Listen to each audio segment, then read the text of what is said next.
To obtain protection under a state's Recording Act, a purchaser of property must be a bona fide purchaser.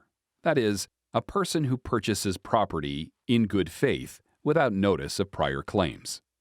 In Chergosky v. Crosstown Bell, the Minnesota Supreme Court considered whether a bona fide purchaser could pass title free of an unrecorded interest to a subsequent purchaser. In November of 1971, Alfred and Donna Teien leased their property to Northwestern Bell Telephone Company for a 20-year term. Northwestern Bell had an option to purchase the property for $650,000 at the end of 10 years. Afterward, Alfred formed Crosstown Bell. He then transferred title to the property to Crosstown and assigned it the lease. In April of 1972, Crosstown gave Union Central Life Insurance Company a first mortgage on the property, which Union recorded. 5 years later, Alfred conveyed his interest in the property to George Chergosky and his wife Dorothy in exchange for money. Further, the contract for deed gave Crosstown an option to repurchase the property, which would be required if Northwestern exercised its option.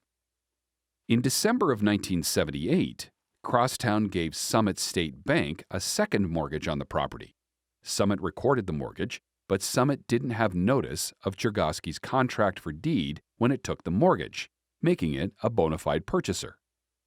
In June of 1982, Northwestern notified Crosstown that it was exercising its option to purchase the property. In January of 1983, Crosstown brought a declaratory judgment action in State District Court, arguing that Northwestern didn't exercise its option in a timely manner.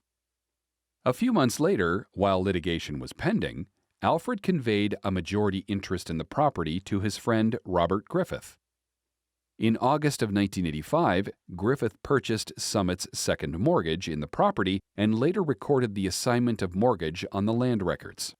However, 2 months later, the court rendered its judgment in the earlier lawsuit and ordered Crosstown to convey marketable title of the Richfield property to Northwestern.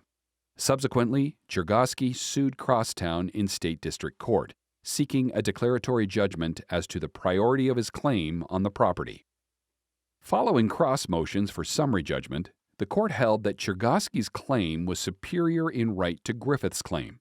Crosstown and Griffith appealed to the Court of Appeals, which reversed, concluding that Griffith's mortgage was superior in right to Chergosky's contract of deed because Griffith acquired the mortgage through a bona fide purchaser.